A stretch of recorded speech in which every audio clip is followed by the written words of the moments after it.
I think we're ready. How we doing? We're live. We're going. Ian, we figured it out. We're Great to have you here, man. great to be with you. It's awesome. Pete Fry, the goalie mindset guy. This is a goalie mindset podcast. I'm excited to have here today the great Ian Clark. Ian is legendary. There you go. Yeah, we'll zoom out a little bit like that. Perfect. Ian is legendary.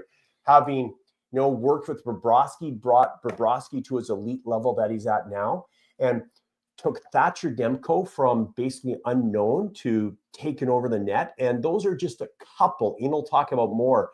And I'm just excited to be close to this guy here. Like I'm in the presence of a goalie legend. He's got better teeth than me. Let's see your smile. Yeah, better teeth than me. That's awesome. And Ian's got his coffee. I got my tea, and we're fired up for today. Great to see everyone. We are live, I believe. Is it possible to straighten it out? I think it might be a little bit crooked, just a touch. And so Ian, first, welcome. Thanks for coming here. Thanks for having me. Always great to be with you. Yeah. First question I'm going to ask is your beginnings I remember seeing a video and you're on the ice with Vladislav Tretiak, right? Who was obviously the legend back in the day, and he now runs all of Russia hockey, I think. Isn't he the president of Russian hockey? He's up there for sure in the Federation, yeah. Wow. Yeah. So what was it like way back then that you learned from Vladislav Tretiak? Because he obviously did things different than the goalies in North America did, and the whole training was different. Yeah, so it was an interesting time. It's a long time ago, so I'll do my best to remember all this. We're talking literally 40 years ago. 40 years ago. Wow. Yeah. So we're at the University of British Columbia, and I was running the goalie program at UBC, the old UBC hockey school. Yep. And I don't even remember how it all manifested itself, but we ended up with Vladislav coming to UBC to work at the school. It was, I believe, his first time coaching goalies in North America. And of course, we were blessed with that opportunity. And he arrived. Of course, he arrived with no gear. Like back in the day, the Russians did that because they wanted free gear. Yeah, very smart. So Paul Fricker actually did up a set of Miller gear for him overnight. Wow. So that we could then get to work the next day. And it was an amazing time, amazing opportunity. And what did I learn from him? Watching his elite capabilities. Yep. It wasn't so much necessarily as much the things he shared vocally and verbally, but it was more so just his incredible presence, the physical attributes that this man had were indeed legendary. Yeah. You mentioned Bobrovsky, another guy, legendary physical attributes. And Vladdy was a guy that I'll never forget watching him. We were at UBC, and he was in front of a wall, and he had two lacrosse balls or racquetballs, and he was doing the Russian dance, and he had both balls going all simultaneously in a full squat, and he never missed one. And it was just incredible to watch. And then there was a variety of other things. If you go to the Vladislav Tretiak book, you'll see pictures, and a lot of them were taken at UBC during that time when you were there. And some of the lateral explosiveness, for example, like the physical attributes were from another world. Yeah. So that's again 4 decades ago. So wow. Now, was the rumor true? The rumor was back then that because he could butterfly like no one else back then, right? Now goalies can butterfly well now, but the rumor was that he broke both his legs so he could butterfly. I'm assuming that was just a rumor, or was that true? Well, you have to remember, Ovi this year, did he not break his leg and was skating within 2 weeks? Yes, he was. Who knows? I don't know what's legend and what's fact. So it could be true. I don't know.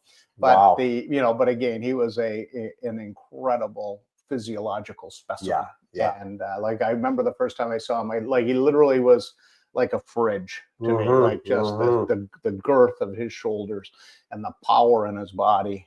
And a lot of those phenomenal athletes are of course incredible specimens.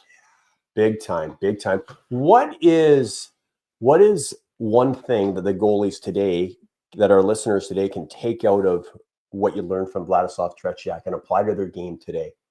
even though it's so long ago. Yeah, and again, I didn't spend enormous amounts of time with him, but I think the dedication to the craft, like at the end of the day, you're either going to choose that enormous dedication to your craft and you're going to go all in on it, or you're going to be more recreational, and that's fine too. There's nothing wrong with that.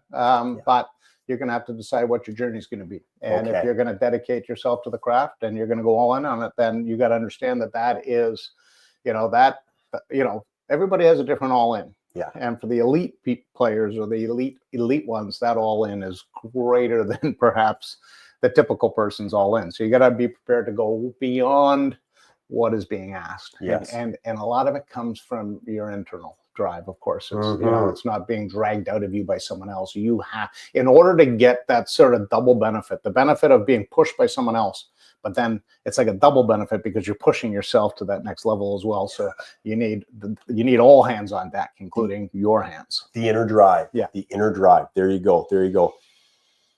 Next question is, I feel like Barbara Walters here. Next, you don't look like Barbara. I know. Anyways, next question. If there's one goalie that you work with that you are the most proud of, like when you think of all, because you have brought some goalies to magnificent levels. Is there one that stands out that you're most proud of that you can say, part of my legacy is working with this guy here? Who would it be if you had to pick one? No pressure. So I'm going to give you what's the word I'm looking for? A bit of maybe an obscure answer. Not the answer you were expecting. Okay. So, obviously I've been blessed to work for extended periods of time with Roberto Luongo, Sergei Bobrovsky, Jacob Markstrom, Thatcher Demko, and I've had other opportunities to be, in pockets of time working with some other, as you use the word, magnificent goalies, and they truly are magnificent goalies. And I would say too, though, that I tell people this, and the person that I'm about to say this about is going to be shocked that I said this. Okay. But I'll never forget. I was in Columbus, and there was a deal on the table between, at the time, Phoenix and Columbus. Okay. And the deal was for Antoine Vermette. Yes. And Phoenix had too many, at the time it was Phoenix, I believe it was Phoenix before it became Arizona, and they had too many contracts on the books. So we ended up taking a contract off their hands. Okay. And that contract was a goalie that was injured and out for the year. And so it was merely a contractual to make the deal happen, make it work. Okay. And that goalie was Curtis McElhinney. Really? And Curtis and I got together. He was out for the season, but he came out at the AHL affiliate at the time was Springfield. Okay. Yeah. Came out to Springfield, and he was trying to rehab, and it was an abdominal oblique kind of situation. I'm not sure exactly. I don't remember exactly what it was, but he was out for the year, and he was training, and he was in his rehab process. And you're still under contract, so you got to be there and you got to do your rehab. Yep. And so we sat down. I was in Springfield, and we sat down and we talked about his game and where he wanted to go and what his status was. And we looked at video and we did different things. Anyways, to shorten the story a little bit, he decided to go on the journey that I was proposing to him. And he ended up, I'm just using a round number, and he hadn't had any traction in the National Hockey. He ended up with 10 years straight of one way money, so as an NHL goalie, albeit as a backup for the most of that time. But still, it was just watching, it was an interesting experience. And so I take pride in the great ones. Yeah. I also take pride in, not everybody is cut from that cloth. Yeah. So, I take a lot of pride in maybe the goalies that are in a backup role. Yeah. And so, you not every goalie is going to be elite in the sense, be one of the greatest of all times. Yeah. So I've been blessed with some of those guys, but I also really enjoy, same thing can be said for, many young goalies I've coached that, you think back and you go, wow, what a journey they went on. And so, I think it's important, every goalie has a unique journey, and, not every goalie is going to be Patrick Waugh or Marty Brodeur or Sergei Bobrovsky or Roberto Luongo. but can you carve out your own journey and have an impact in the game? Wow. So when you said you take Curtis on a journey with you, what were some of the things that you taught him, that you took him through in that journey? He obviously bought into you, boom, big time. Well, I think it's important as as a coach, we're all salespeople, right? We're all trying to get someone. You're trying to compel someone to go on that journey. Whatever. Yes. Everyone has a unique journey. There's no two journeys are alike. Yeah. And so, my time, for example, with Roberto Luongo was completely different than my time with Sergei Bobrovsky, which was completely different than my time with Jacob Markstrom, which was completely different than my time with Thatcher Demko or any of these other goalies. So I think it's each one of them is a, sure there are similarities. Like I have non-negotiables when I'm working with a player, but largely it's a partnership, because you also have to, you have to give credit and respect to the journey they've already been on. Like, yes. You're not the first person they've come across. So they've been on a journey before, or they're in the midst of a journey. And and there's been a lot of inputs into their journey. So you've got to wrap your arms around that too. And so, in Curtis's case at the time, it was, I don't even recall specifically, but we mapped out a roadmap for him. Okay. We call it a developmental roadmap. Yep. And some of that stuff is technical. It could have some physiological elements. It could have some mentorship elements on some of the intangibles. Like, you end up getting to know that person. You start building out that relationship, and you begin to dig into the crevices of their mind, their body, their structure, and you find opportunities to push them forward. And so I don't remember exactly what it was, because everyone, like, if I had the same journey with everyone, then I could say, here's the blueprint. Yeah, it's 1, 2, 3, 4, 5, 6. Go do that, and you're going to be great. That's not the way. This works. So but I will say, it's always interesting when you end up with an athlete that makes that determination. It's obvious when they make that determination. They wrap their arms around the unique journey that roadmap you want to send them on, and they're all in on that. You can feel it, and you know when they don't. And Curtis was, a lot of respect for what he did, and he took on that challenge, and that's a different role than an elite starting goalie. Being an elite backup, you got to be ready to play, as you know. You might only play once every 2 weeks. You may not get a game for 3 weeks. You got to be ready to deliver the mail. And you've got to prepare yourself. You got to take all the grunt shots, from the injured and the rehabbing players, and the number one power play unit at the end of practice who's one-timing those shots. You've got to take all the grunt shots. So it takes a very special person. And so I have a lot of respect for those guys as well. What would you say? What was, if for goaltenders listening, that let's say they're playing in the American Hockey League and they're kind of up and down with the National Hockey League, but they're not there full time yet. What is the one biggest thing that you would say you helped Curtis McElhinney change to help become a full-time one-way NHL contract goaltender? Good question. It's a good question. Of course, so you keep asking me questions about people that are 4 decades ago, and an old guy like me doesn't have the best recollection. Were you like me? Did you have concussions when you played, like I did? So short-term memory guy. Yeah, those weren't concussions. They were just getting your bell rung. Remember? Especially when I talk to my wife, I forget things she tells me. But I think it's important for and I've said this in different environments. I've said it. I say it privately too. Likewise, I've said it publicly in different forums and venues for decades now. And that is that,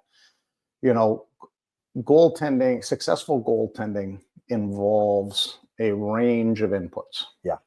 And, I find that a lot of goalies, a lot of coaches get so infatuated with the technical structural side of it. They kind of do not, pay enough, what's the word, homage to some of the other the performance inputs. So, obviously the mental capacity side of it, there's not enough time in the next you were to discuss all of those things, but it's a big part of it.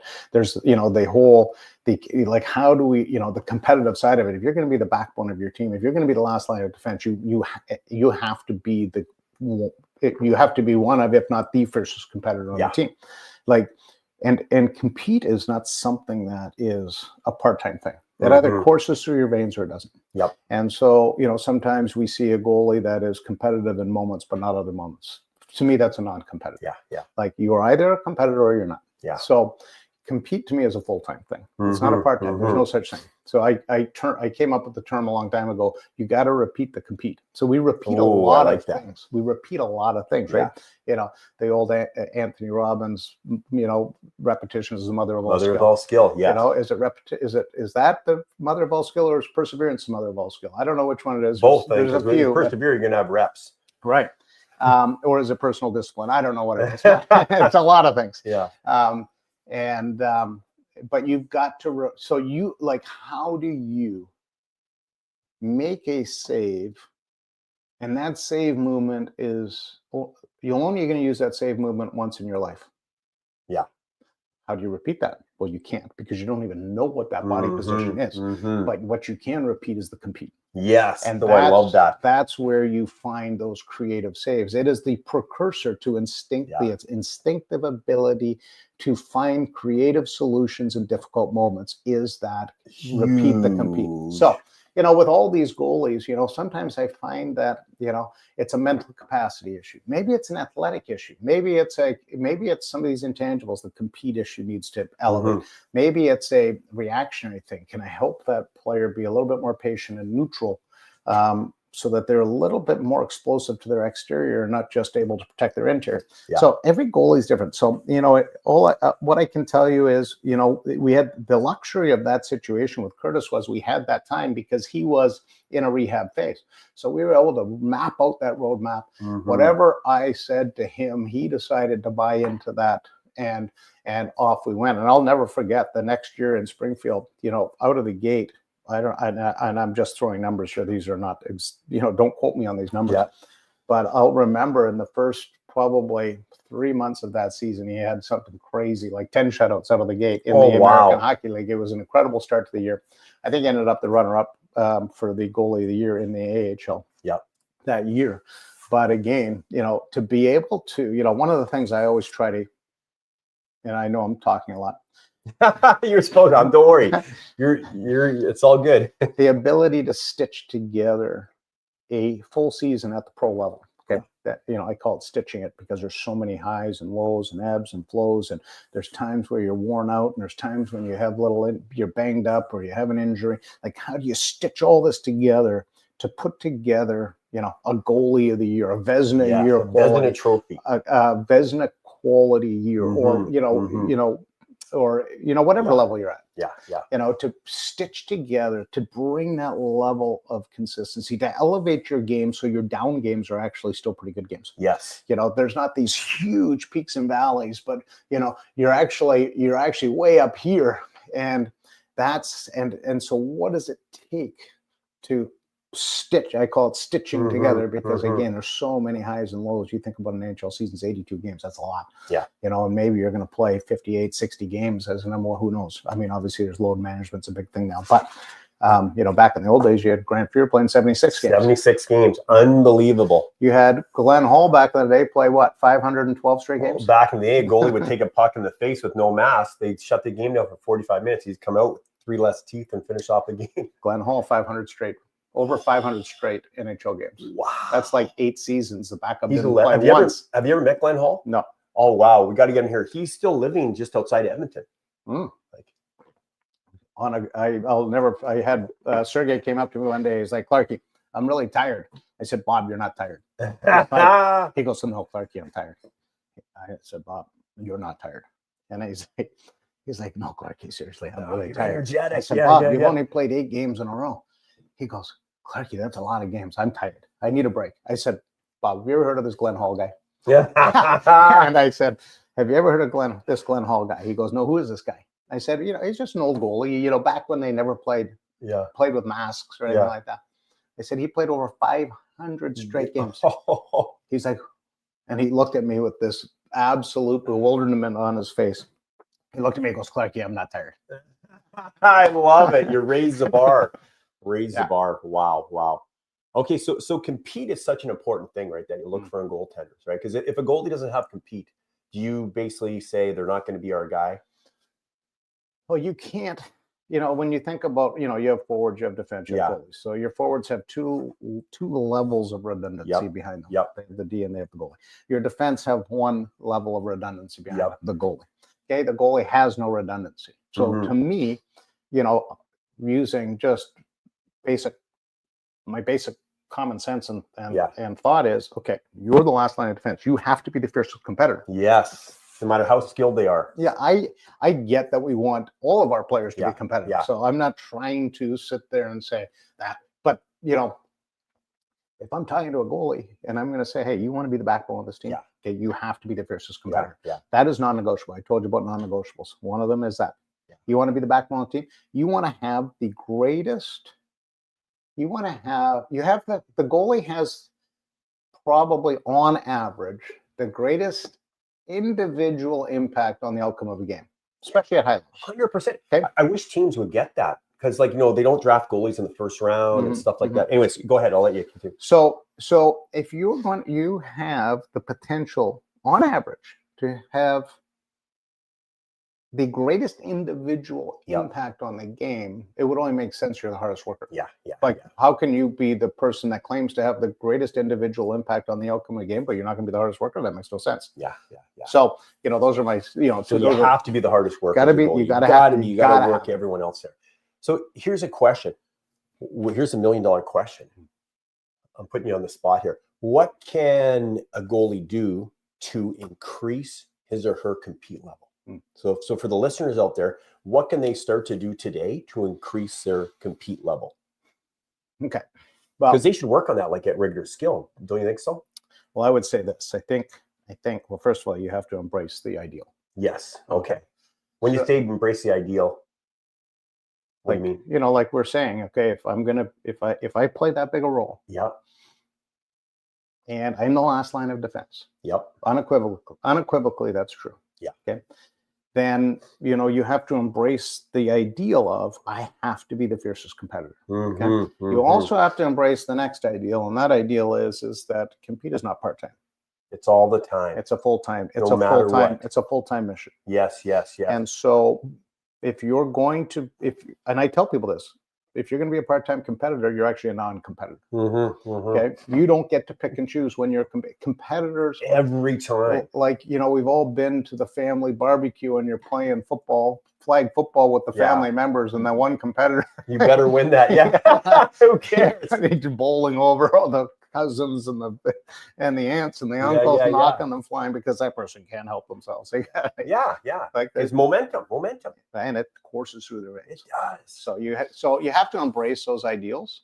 I always say goaltenders have to embrace the responsibility of the position. So if you're the last line of defense, if you're the backbone of the team, okay, embrace that responsibility. And what comes with that responsibility is XYZ. Big time. And Ian's not saying to beat up on yourself if you don't have the best game, but he's saying, always compete. How do you continue to get better? How do you raise your, all that stuff, right? I think it's so key, because that's another key thing too, is that when a goaltender, he has the biggest compete level, but sometimes I've seen goalies, they have a big compete level. Sometimes if they don't make a save, they're all of a sudden they're angry for a moment, right? And it's probably all right to be angry for a moment, yet they got to put that behind them and just focus on it. So here's a question. Now, Luongo's obviously a great goaltender, right? A great goaltender.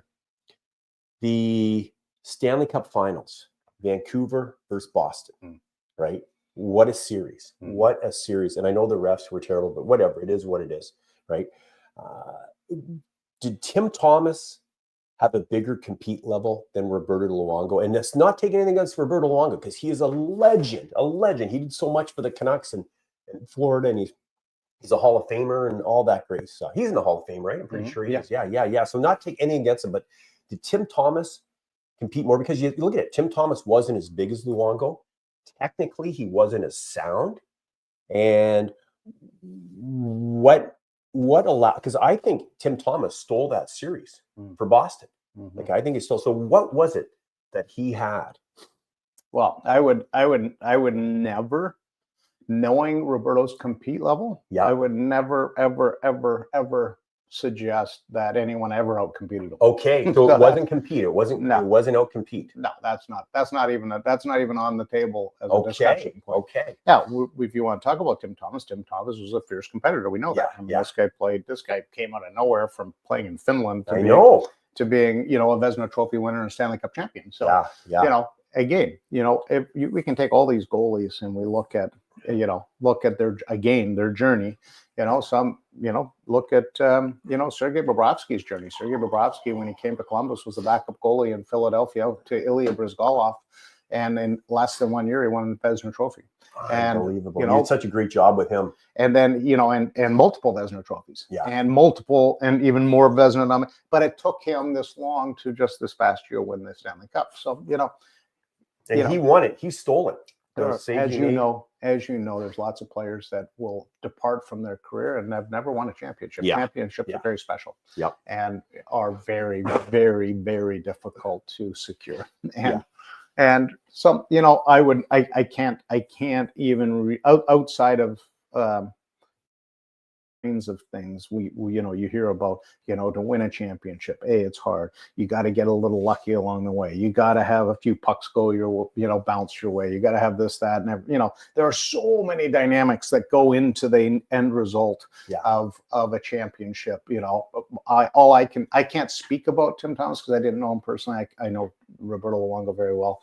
I would put his compete level on the table. I'd put that chip into the middle of the table. And really, wow, okay, and part of that may be because Luongo was more technically sound than Tim Thomas, and so sometimes goalies that are more technically sound, they may not look like they're competing as much just because they're almost in the right place at the right time. Whereas Tim Thomas, wasn't as technically sound as Luongo. I think it's like you have Roberto was more of mainstream butterfly goaltender back at that time. Like your vision of what that was, you know, you were playing at a time of Patrick Roy, Marty Brodeur, and Jay Shiger, and you know, it was the advent of butterfly goaltending through that 2000. I mean, it wasn't the advent, but it's when it took over the goaltending world. Was really sort of in the 2000s, you know, late 90s, 2000s into the 20, you know, obviously, and carries on, but. You know, we had an image of what goaltending looked like, and Tim Thomas, was like Dominic Hasek. Like that wasn't our stereotypical image of goaltending. No, right? Not at all. So everyone thought he was crazy and wonky and everything else. To me, he was one of the smartest, if not the smartest goalie ever to play. Because of the things he was doing were, you know, to others seemed crazy, but in retrospect, were so intelligent, crazy intelligence. And he was ahead of. So when people are ahead of the game, ahead of. You know, sometimes people think, oh, there's something wrong there, but they're actually ahead of the game. Yeah, big time. Big time. You know, we're now looking for those goalies, of course, that can find those creative solutions to difficult moments. All the elite goalies can find creative solutions in difficult moments. Period. End of story. Yes, I love. Regardless of whether it doesn't whatever matter. they're getting up with the wrong leg, it doesn't matter. Does not matter. Find a way to stop. Bobrovsky doing the 2-pad stack in the playoffs last year. Of course, whatever it takes. I gave Bob 5 pad stacks a year. He was allowed. Interspersed through the season anyway. He had a quota of 5, max 5. That's awesome. Speaking of compete level still, Dominic Hasek. I heard that basically he would give himself a limit of 5 saves not made in a practice, and that was it. Did you hear the same thing? Well, I mean, Dominic would act like he there was no excuses. Huge. He's the only goalie that I've ever characterized with practice shutouts. Oh, yeah. Like he literally could go through, and we got to remember NHL practice, you know, depending on the length of it. I mean, sometimes you go out there and you're just getting out there for 15 minutes. Sometimes you're out there for an hour. But you're going to face, you know, you think about a regular NHL game and you're going to go out there and you make a 30 save shutout. Okay. Well, how about a 250 save practice shutout? Oh, that's huge. And and the commitment of the defending might not be as high in the practice as Oh, it of is. course, it's not even right, close. Not as even it close. is. So this is how incredibly gifted and special this guy was, from not just a ability to stop pucks, but mindset. Yeah. Incredible. Yeah. Incredible. Yeah. Wow. Wow. And it's, Jerry Rice, right? The football player, most touchdowns in the NFL. And I saw this story on Jerry Rice. I was actually watching a guy who played with him, and they're in training camp. They're warming up, and all the other receivers are just jogging, catching a ball, giving it back to Joe Montana. And when he went, he sprinted out of the gate, caught the ball every time, ran 100 yards in the end zone. Or if everyone else just jogged back. And so after, this guy asked him, Jerry, like, why do you do all that running during practice? You don't need to. He's like, well, because it's easy. Every time the football touches these hands, his body ends up in the end zone. And that sounds similar to Dominic Hasek in a sense of, and so the reason Jerry Rice had the most touchdowns in the league in regular season or in the playoffs is because he had the most touchdowns in practice. And I think Dominic Hasek is similar. So you create an expectation for yourself. Yeah, it's like a self-fulfilling prophecy that when I catch this ball, it's going to end up in the end zone. Okay, when I enter this crease, I'm getting a shutout. Totally. Without having to tell you that, you're not telling yourself that. It's just it's in your performance DNA. Yes. Now there's also the cross from working to stop the puck, and then because I'm sure you deliver new. I'm sure Thatcher Demko, when he came to you, he was pretty raw. And you delivered a bunch of technical skills to him. So I find that my clients, my goalies will call me sometimes when they're learning a new technical skill and say, I'm having a hard time stopping the puck. And even though they're better now, and to me that's simple because the focus goes on the technical skill. So it comes off the puck and the play. So I guess my question to you is, how do they learn the skill and still compete at the same level? Or do they have to have a period where they're just learning the skill and they put that aside and then they apply the skill, but they're competing just as high? Do you get what I'm asking?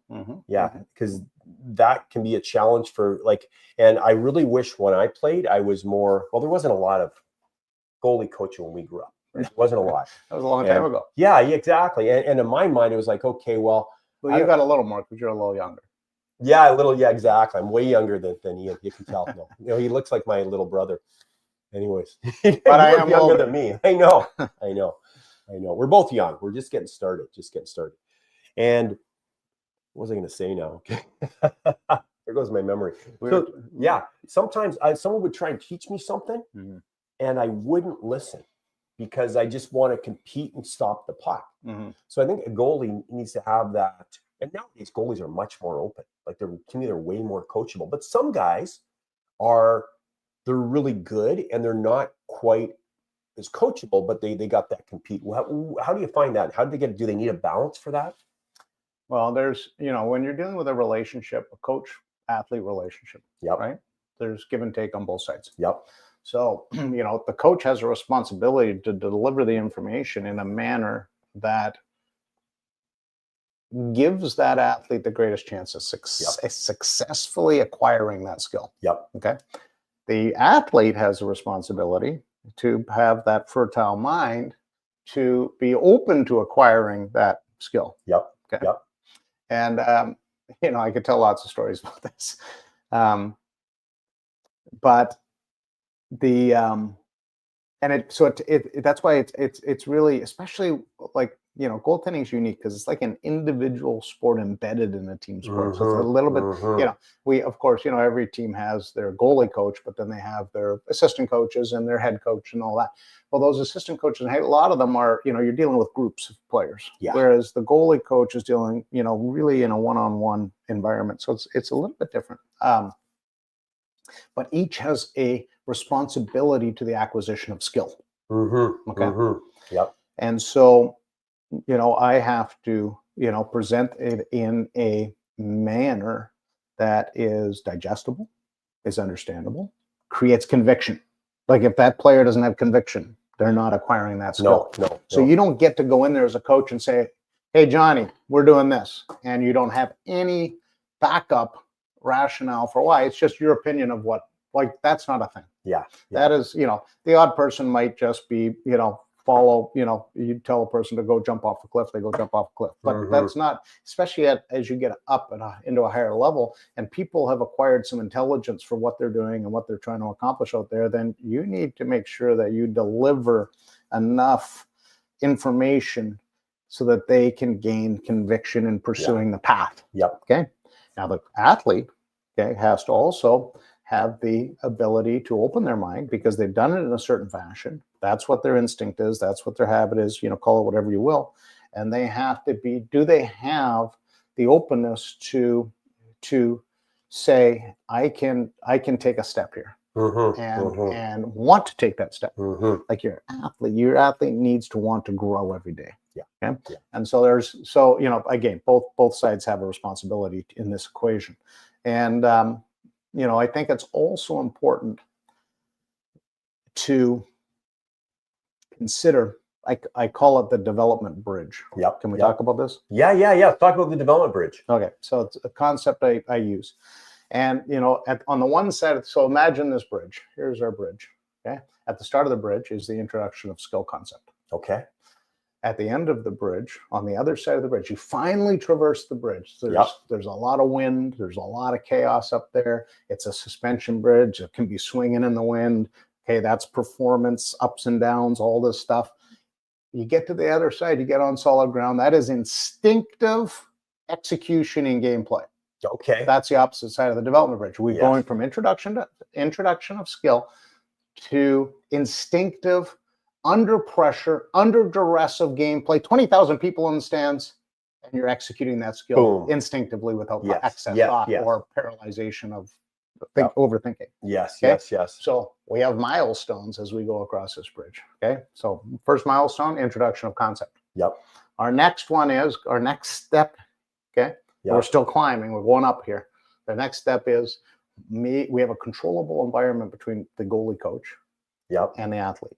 Okay, the goalie coach is controlling that environment. That coach is invested in the acquisition of that skill for the goalie, the student. And so they're giving them an opportunity, with their shots or their whatever structure, the environment they've created for the successful execution of that skill. There's correction, there's this, that. We're getting that skill down. We're getting the pattern right, whatever it is. Okay, our next step, we're still climbing. Okay? Goalie coach is still in charge of the environment. We bring in shooters. Okay, it's a bit different. Those shooters do not have the same conviction in the acquisition of that skill. Okay, they like to score. So the coach has given up a little. They're still controlling the environment, but they're giving up a little bit of control. So this is a more challenging environment to execute that skill. So we have to introduce the concept. We have to give that athlete the conviction to pursue that skill acquisition. We now create an environment that is fully controllable, where they get a chance to begin to feel the proper execution. Now we're into that next stage where we have people involved that are less convicted in the acquisition of the skill. Okay, guess what? Goalie coach is basically done. Okay. We're still climbing. Okay?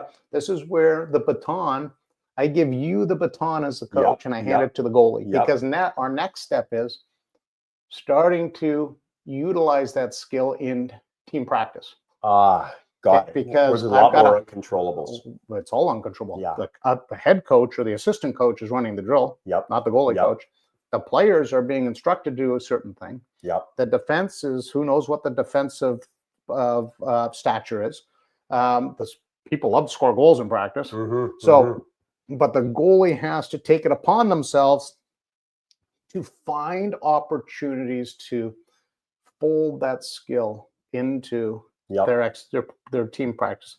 So now we're coming to so notice the goalie coaches, the baton's been passed to the goalie. Until the goalie understands that they have to be their own best goalie coach, until that goalie embraces the ideal that they are the commander in chief of their own game, then you're not going to acquire these skills.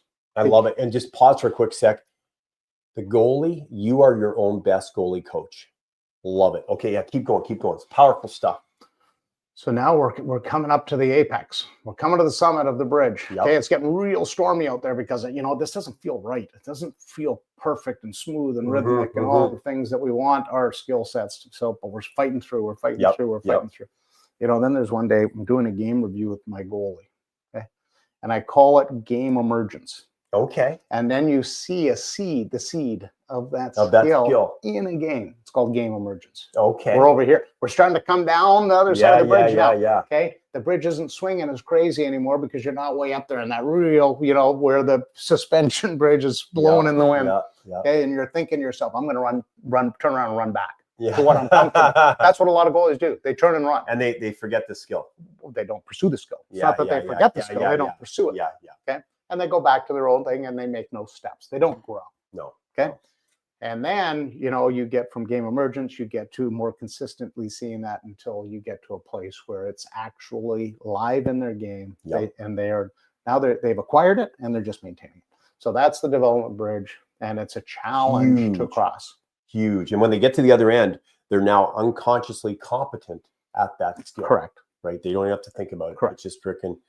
That's you're so Pete Fry here, the goalie mindset guy, live with Ian Clark. He is probably the biggest genius goalie coach I've ever met. And there's a lot of friends that are goalie coaches. They're all spectacular, but Ian, just his mind as far as goalie coaching is just unbelievable. Just blows me away.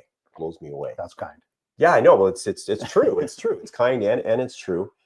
Okay, so I got a question for you. Maybe one more, because I know that you got to go pick up Blake, and I want to make sure that you're there on time. So here's the final question. Roberto Luongo, legend. Bobrovsky, Sergei Bobrovsky, legend. That's your Demko. On his way. Well, he is. If he's healthy, he's legendary status, right? Like phenomenal. What do three of those goaltenders? What's the number one thing three of those goaltenders have in common that makes them so great? Okay, well, I would also fold Markstrom. Markstrom. Okay, sorry, Jacob Markstrom. I was short-term memory guy sometimes. Anyone else you want to put in there? Well, there are others, but I'm not going to put them. We'll just keep it at. Let's keep it at tight circle. Markstrom, Luongo, Bobrovsky, Demko. They're all like $10 million goalies. Well, I would say that. Well, first of all, every one of their journeys was different. Yep. Okay, and I would say that I was a really young goalie coach. Florida was my first team. Really? Yeah, and Roberto was the goalie. Okay. And Trevor Kidd. Really? Yeah. So that's a long time ago. Wow, Trevor Kidd. There's a goaltender. 25 years ago. Yeah. And of course, after I left Florida, I came to Vancouver, and then we acquired Roberto. Yeah. So lots of years with Roberto, and Louis and I still. I forgot he started in Florida and then went back to Florida eventually. Yeah. No, I started in Ireland, of course. Oh yeah. You have telling us. Yeah. That was one of the great trades. Yes. What was the trade? Well, the Islanders wanted DiPietro. Oh my God. Yeah. So wow. And nothing against DiPietro, but I think he just got hurt, right? Yeah, he got hurt a lot. Yeah. But again, the fertility to go on the journey. Yeah. The desire to grow every day.